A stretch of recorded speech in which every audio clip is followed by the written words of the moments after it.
sejam bem-vindos a mais um episódio do Podcast On Revista Fevale. Eu sou Ramon Ferreira, acadêmico de jornalismo, e dessa vez continuamos na 71ª edição da Feira do Livro de Porto Alegre. Quem está comigo é a professora Letícia da Rosa. Seja muito bem-vinda novamente ao Podcast On. Boa tarde, uma alegria estar aqui, uma satisfação estar com vocês. Prof, a gente veio até aqui e a gente vai conversar hoje sobre o seu livro que está sendo lançado na feira, Dos Açores às Terras dos Confins e ao Território de Ninguém. Vamos ler para não falar errado, né? A gente tem aqui algumas edições. E antes de qualquer coisa, a gente já conversou bastante, mas pode contar um pouquinho sobre a sua história acadêmica para a gente? Dar uma relembrada? Então, é bem interessante, porque eu sou graduada em jornalismo e relações públicas e comecei o mestrado na área de comunicação. Comecei o mestrado, trabalhar com as tecnologias do imaginário. Mas depois, por diversas circunstâncias da vida, eu acabei interrompendo esse mestrado e quando eu retomei já na Fevale, já havia daí o programa na Fevale e fui para uma linha mais de história e memória. Então, aí, a partir desse momento que eu entro no mestrado e depois no doutorado, meu percurso foi para uma outra área de interesse familiar que começou aí um projeto de pesquisa. E aí, a partir disso, eu fui buscar subsídios e identifiquei pessoas que trabalhavam, e aí sim, na historiografia e como pesquisa científica, essa questão, da imigração açoriana e especificamente desse grupo que foi para a Banda Oriental.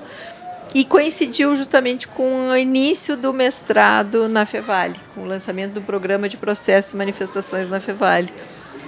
E aí, então, eu mudei totalmente de projeto e comecei, então, a pesquisar. Eu pensava que no mestrado eu ia dar conta, pensava que no mestrado eu ia conseguir fazer todo esse mapeamento, mas eu consegui chegar só até São Carlos.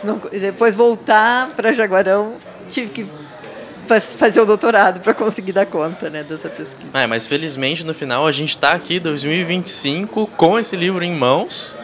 E, prof, ainda pensando na pesquisa, além de Jaguarão, tu comentou ali também, quais lugares, quais espaços e quais contatos que tu precisou fazer ao longo dos anos para adquirir essas informações? É bem interessante essa tua pergunta, porque para chegar em Jaguarão, então eu tive que fazer todo esse mapeamento. A ideia do livro era fazer essa ligação, desse grupo de açorianos que saiu lá das 9 ilhas e todos os pontos todos os territórios onde eles foram passando até chegar em Jaguarão, porque já tem muita pesquisa, muitos livros, é muito documentada a história dos açorianos, da imigração açoriana a partir do edital de 1746. Mas eu queria pesquisar especificamente esse grupo que foi ficando sem receber as terras, porque o primeiro grupo que veio parou em Santa Catarina. 1747, o primeiro grupo, então, recebeu terras ao redor da chamada Ilha de Santa Catarina, atual Florianópolis, que era a freguesia do Desterro. Depois, a partir de eles a cada ano vinham 2, 3 barcos. A partir de 1750, os barcos que chegavam em Santa Catarina, os que chegavam com melhor condição de saúde, porque a viagem era longa, era uma viagem de 3 meses. Naquela época ainda eles não conheciam a causa do escorbuto, então muitos ficavam doentes, muitos morriam na travessia, por falta de vitamina C e que não sabia exatamente o que era essa doença, Eles chamavam mal de Luanda.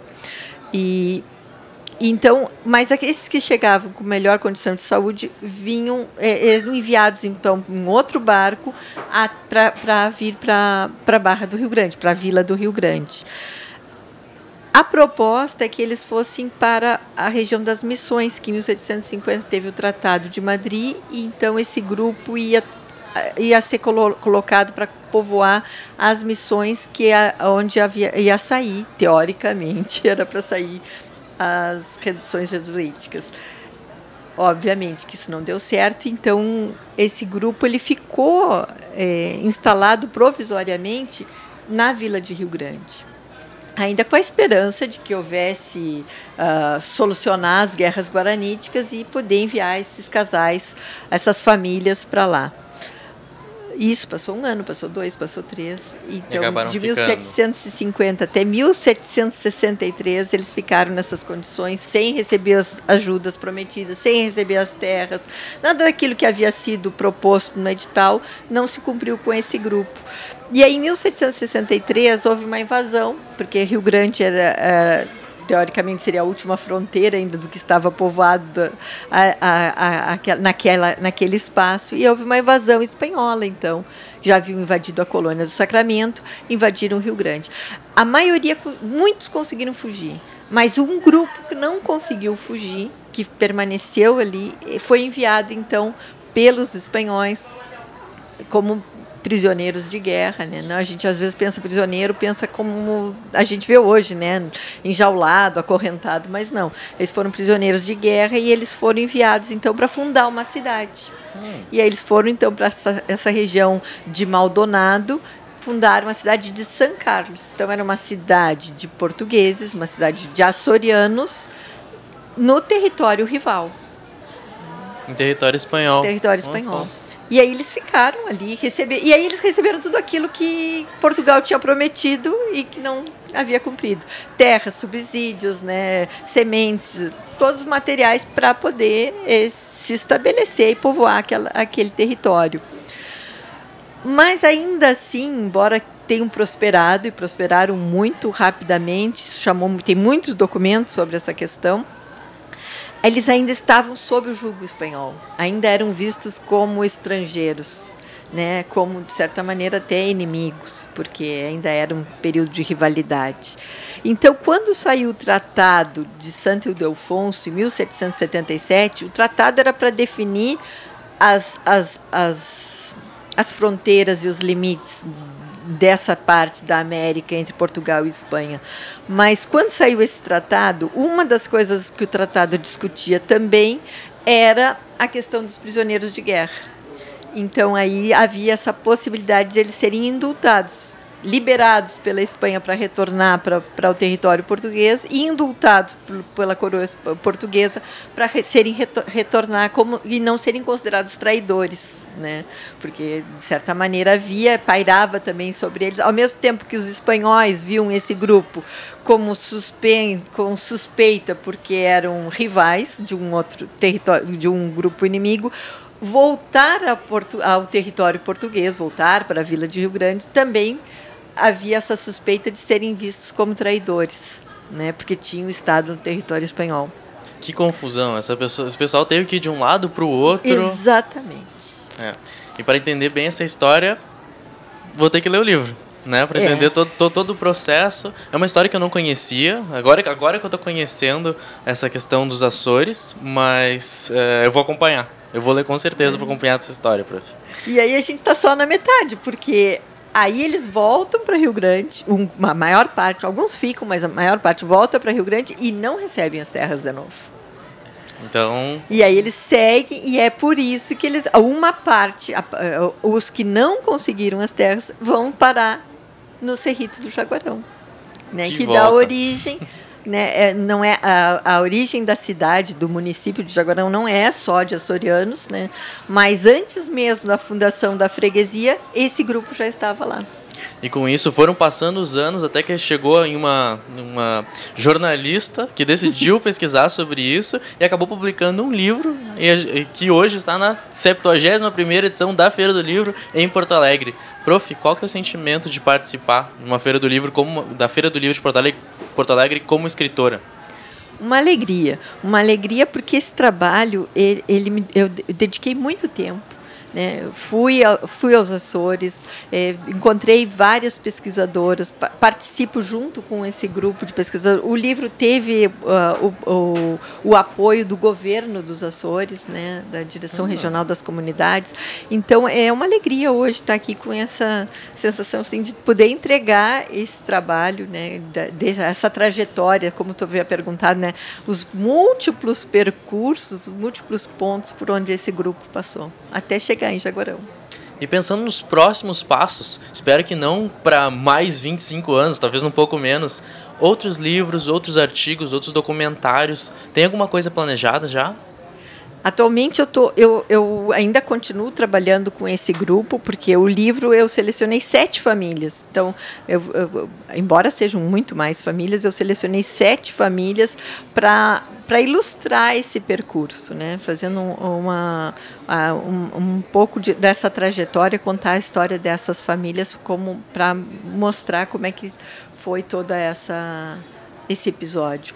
Mas agora eu estou fazendo o mapeamento que a gente chama a reconstituição da paróquia de São Carlos. Então aí é fazer todo o percurso de todas as famílias que nasceram no território, todos os que foram enviados como prisioneiros para lá, e fazendo a ligação a partir dos registros dos Açores. Então, dos livros de registro, batismo, casamento dos Açores, e identificar com os registros que estão em São Carlos. Então, e aí a gente tem essa parceria com a Casa de Sarmento, que é uma unidade diferenciada da Universidade do Minho, e esse grupo, então, eles têm um repositório genealógico onde está todas essas famílias das ilhas dos Açores daquele período já estão identificadas. Então, agora, o momento que está se trabalhando agora é fazer essa reconstituição e fazer essa ligação, né? Colocar no repositório os dados da paróquia de São Carlos. Se eu entendi, então daqui a pouco não vai ser dos Açores como um grupo em geral, mas vão ser mais nomes de familiares que vão estar contando essa história? No repositório a gente tem cada indivíduo recebe uma identificação. Então, se a gente quer procurar uma pessoa, um antepassado, ou simplesmente para querer saber mais da história de como foi essa ligação, eu sei cada pessoa que nasceu em São Carlos, qual é a origem, de qual ilha ela veio, quem foram os seus antepassados, né, qual foi o percurso para chegar até aqui, até esse território. Trabalho muito importante, com certeza, né, prof? Para finalizar, gostaria de deixar talvez um comentário, talvez um convite, e quem sabe até uma dica, uma dúvida que veio agora. Onde que a gente pode adquirir esse livro? O livro ele é gratuito, ele está na editora Fevale, está no site da editora da Fevale, então todos podem ter acesso direto ao livro, está ali disponível o PDF. E foram poucos exemplares, então a distribuição é gratuita. Como mensagem final, eu queria dizer assim que às vezes a gente pensa que é só uma história, né? Mas quando a gente começa a identificar o percurso, as promessas, as questões que estão interligadas à imigração e comparar com o momento atual, com todas as questões que a gente vê de imigrantes, de retirantes, de pessoas que tiveram que fugir de seus territórios por causa de guerras, né? A gente vê que ainda continuam havendo as mesmas questões. Por isso, a pesquisa que eu estou fazendo agora, a gente usa justamente para entender esse período, né? O porquê de investigar esse passado. Porque ali estão as raízes da desigualdade do Rio Grande do Sul. A gente pode pensar os primeiros povoadores, né? Mas a gente já via ali essas raízes de desigualdade. Prof, agradeço por ter participado aqui do podcast ON. Sempre seja bem-vinda a nos visitar ou talvez participar de outros programas. E também parabéns pelo lançamento. Espero que continue sempre desenvolvendo esse projeto. Muito obrigada. Então, neste bloco, conversamos com a professora Letícia da Rosa sobre esse livro daqui, Dos Açores, as terras dos confins ao território de ninguém. Gostaria de repetir? Muito obrigado, e assim continuamos diretamente da Feira do Livro. Olá, continuamos aqui na 71ª Feira do Livro de Porto Alegre. Meu nome é Letícia Flesch, eu sou acadêmica de jornalismo da Universidade Fevale. Quem está comigo aqui hoje é a coordenadora de programação da Feira do Livro, Sandra Laporta. Seja bem-vinda. Tudo bem, obrigada pelo convite, né? Sempre é um prazer estar com vocês. Então, para começar, Sandra, a senhora pode contar um pouco sobre a tua trajetória? São alguns anos já na feira, né? Passei por alguns cargos, né? Hoje eu estou coordenadora de programação para público adulto. Existe uma coordenação também para a área infantil e juvenil e mediadores de leitura, que é com a Sônia Zanqueta. E A senhora já está há mais de 25 anos aqui na feira. É a minha 25ª feira. É muito satisfatório chegar assim com o mesmo entusiasmo, com a mesma paixão, com o mesmo envolvimento, dedicação a 25 feiras, né? Então, é um evento, eu digo que ele tem um vírus assim, que contamina e que a gente se sente envolvido. Não só eu penso assim, como todos os que participam da feira nunca mais se desligam dessa paixão. Mesmo que não façam a feira nos próximos... Ou tem uns que seguem fazendo, outros que seguem a vida em outro rumo, continuam com essa ligação. Hoje eu mesmo recebi visita de 3 parceiros que já passaram pela produção, apaixonados pela feira, querendo estar aqui, vendo os colegas. Então, e não só quem trabalha na feira. É uma coisa que me surpreende, que sempre que me pergunto, pessoas que não me conhecem, enfim, em situações de vida, né? Você trabalha aonde você trabalha? Eu digo, na Feira do Livro. Na Feira do Livro, sempre tem assim um olhar de espanto, de admiração, de carinho, né?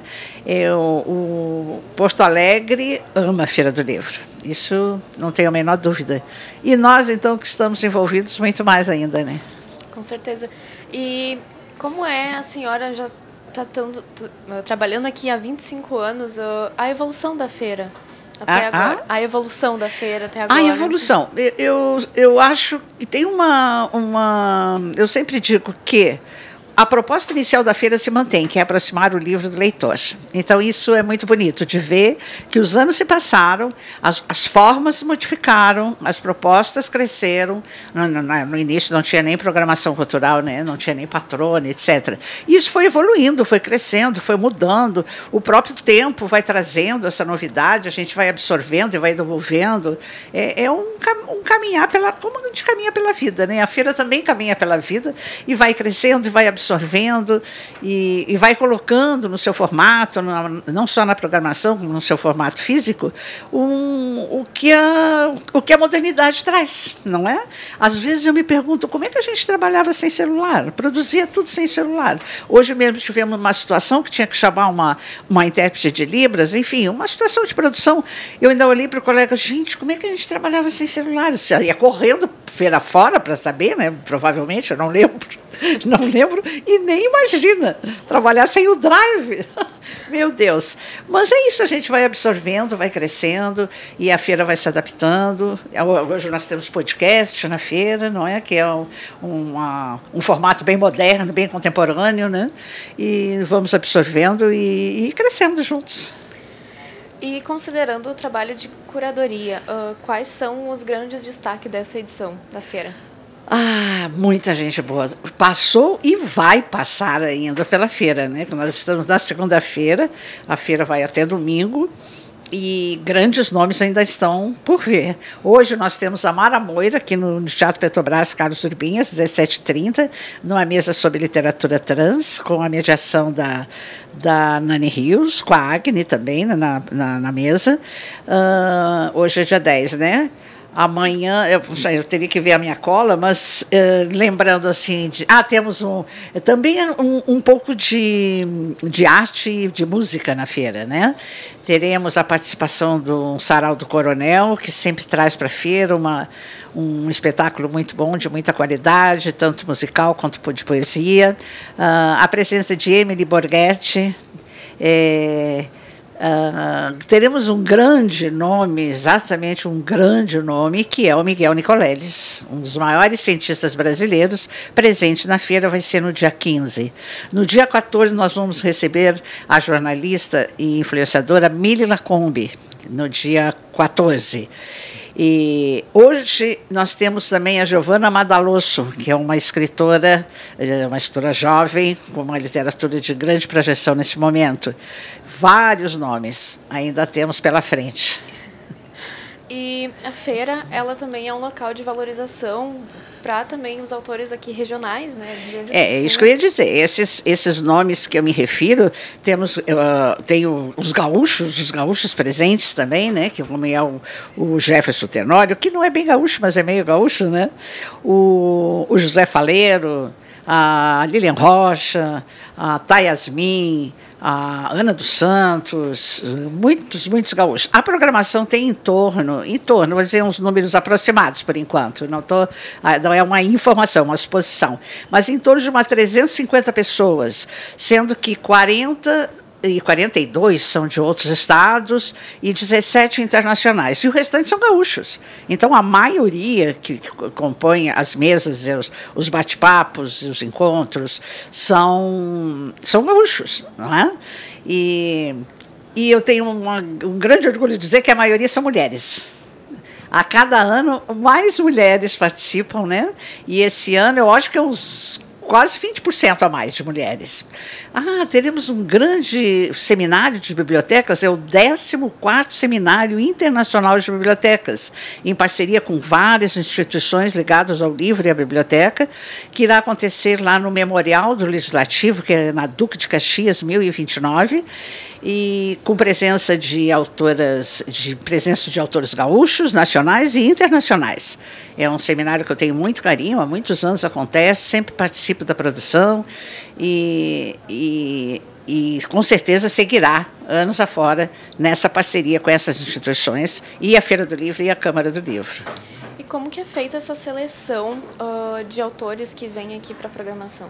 A programação ela é feita meio em nichos. Tem o nicho da vitrine de lançamento, que são eventos especialmente dirigidos aos nossos associados da Câmara Grandense do Livro, que realiza a Feira do Livro de Porto Alegre, e para que eles possam divulgar os seus autores que irão para autógrafo. Então, é um bate-papo de 50 minutos e vai para autógrafo. Chamamos de vitrine de lançamento.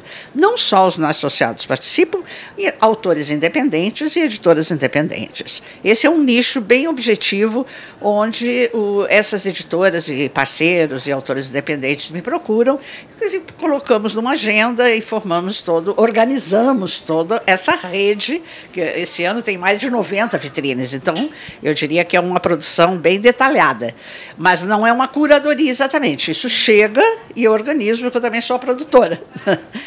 Agora, existe um outro nicho, que são as parcerias com as instituições culturais. Essas instituições culturais, como a Embaixada da Noruega, a Embaixada de Portugal, o Instituto Cervantes, aqui vizinho de vocês, na área internacional, e a Aliança Francesa, o Instituto Goethe, várias instituições culturais que também, por muitos anos, são parceiros, e fechamos a vinda dos autores internacionais. Então, juntos, a gente pensa a possibilidade da vinda e de nomes, pensamos juntos com essas instituições, os nomes, e tivemos vários nomes em parceria com o Instituto Cervantes, que é um excelente parceiro. Ontem teve a Anne Pauli, em parceria com a Maison de France, que é da França, e veio também, no primeiro fim de semana, teve o Stoll, não me lembro sobre o nome, Stoll não me lembro, do norueguês, que veio junto com um cubano, que era fazer a parte do livro dele, o Norges, e da parceria com a Embaixada da Noruega. Então, isso é uma parceria com as instituições culturais. Aí vem a curadoria, que junto com a Lilian Rocha, esse ano, nós pensamos um desenho de curadoria, pensando sempre na diversidade, na cultura e na literatura negra, nos grandes lançamentos, os autores em destaques, os assuntos em destaques. Então, o feminismo, as homenagens a Érico Veríssimo, a Janelle Machado, a Oliveira Silveira, quem mais foi? O Luiz Fernando Veríssimo teve uma bela homenagem. Então, é muita coisa. Agora, a curadoria desses convites objetivos nacionais e curadorias de mesas daqui, a gente faz junto pensando e meio que vai brotando espontaneamente. Livros que chegam, livros que a gente observa os lançamentos e vai se montando esses eventos, pensando sempre num desenho, como eu te falei, muito de diversidade. É um ponto bem forte na curadoria. E as oficinas, elas são bem importantes aqui dentro da feira, então como que é separado isso, como vocês decidem e... Separado como? Como que é feita essa seleção? A senhora falou, né, que bastante diversidade, então qual que é a importância disso, de trazer bastante diversidade para... Porque o mundo pede por isso, né? Como eu disse, essa curadoria, ele é o espelho do que vem acontecendo na sociedade. Na realidade, não é fechada dentro de uma sala. Olhamos para fora, vemos o que está acontecendo e o que se discute agora é diversidade. Né? Não só se vê a diversidade dos imigrantes, diversidade de gênero, a diversidade de raça, a diversidade de cor, enfim. São tantos os nichos da diversidade que nós abordamos. Hoje mesmo tem uma mesa que fala com uma mulher trans, que é a Mara Moira. Ontem teve, sábado teve uma mesa de trans masculina, que eram 4 rapazes com livros, sempre ligados a uma coisa importante. As programações, eu diria que 99% são ligadas à publicação, é a Feira do Livro, né?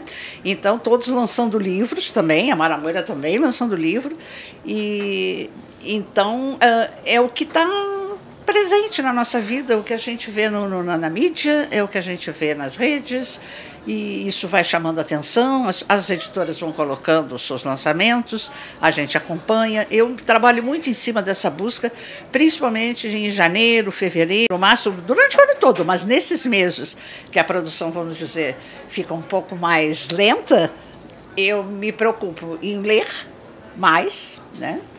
E leio o ano todo, mas por exemplo, agora, na época da feira, eu não leio, não há condições. Então, nesses meses, a busca, o olhar, a pesquisa, conversa como foi com a Lilian, a gente se encontra, conversa, faz lista, pensa junto, quem vai reunir com quem está escrevendo o quê. Eu digo que é um bordado. A gente vai bordando, são muitas linhas de muitas cores, e aí sai esse bordado, essa colcha maravilhosa que é a Feira do Livro, né? E quais são os desafios que vocês enfrentam no dia a dia? Principalmente com tantos autores, tanta gente legal para trazer, né? Você diz o desafio de montar a programação ou de receber ou de estar aqui agora? Ambos. Não, a coisa flui suave, foi lógico que é uma correria, é uma trabalheira, né? Porque não envolve só o convite, esse convite envolve hospedagem, traslado, alimentação, cachês, tudo isso, cada um que eu falei é uma planilha, é uma organização, existe documentos, existe informações daquele autor, existe foto, aí vem a divulgação. Não, é uma rede assim imensa de produção.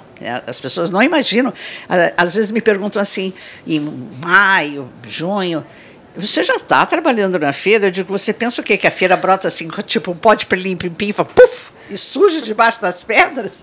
É um trabalho do ano todo. Na realidade, eu já estou trabalhando para 2026. Já fechei alguns eventos durante a feira, pensando em 2026, convites para autores que vêm, enfim, já vai surgindo ideias e vai se fechando grandes novidades em 2026. E é o tempo todo. E sempre dissemos também que a melhor feira que vai acontecer é do ano que vem. Sempre a próxima é a melhor. E essa feira está linda, né? Está maravilhosa, o tempo está ajudando, né? Tivemos uma ameaça aí terrível no meio de um ciclone, mas nada aconteceu. A estrutura da feira se permaneceu intacta, isso é muito bom.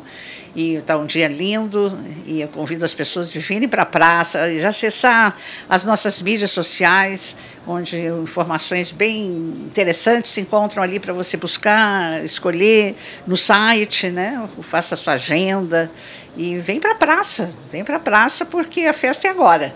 Vamos aproveitar, né, que até o final de semana a praça está aqui à disposição, a programação à disposição, e nós felizes de receber todo mundo. Então, para a gente encerrar o bate-papo, a senhora pode dar um recado diretamente para a câmera ali? Sim, sim. Para convidar as pessoas a virem. Venham para a praça, acesse o nosso site, as nossas mídias sociais, se agende, busque, tem para todo mundo, qualquer tipo de tipologia. E nas bancas vocês encontram os mais variados lançamentos. Tem os sebos também, a área infantil, na busca dos livros para os seus netos, para os seus filhos. Passeiem pelas alamedas, busquem os livros que vocês têm preferência e aproveite que essa feira é extremamente democrática, livre, absolutamente tudo gratuito. As programações são gratuitas, não tem ingresso. Realmente, eu sou uma apaixonada pela Feira do Livro, sou suspeita, né? Então, eu agradeço muito a participação da senhora aqui no podcast ON. Muito obrigada. Maravilha. Muito obrigada e até 2026. Até. Neste bloco do podcast ON, conversamos com a coordenadora de programação da área adulta da Feira do Livro de Porto Alegre, Sandra Laporta. Continue nos acompanhando aqui na Feira do Livro de Porto Alegre. O podcast é uma produção dos acadêmicos de jornalismo da Universidade Fevale. Apontando a câmera do seu celular para o QR Code que está aparecendo aqui na tela, vocês terão acesso ao nosso Instagram, @podcastionrevistafevale, ao YouTube e Spotify. A produção é das minhas colegas Laura Stum, Liz Cardoso, dos meus colegas Misael Monserrat, Ramon Ferreira, Riquelme Pereira e eu, Letícia Flesch. A técnica é de Carlos Pereira e Rinaldo Silveira, com a orientação do professor Marcos Santuário. Muito obrigada e até mais!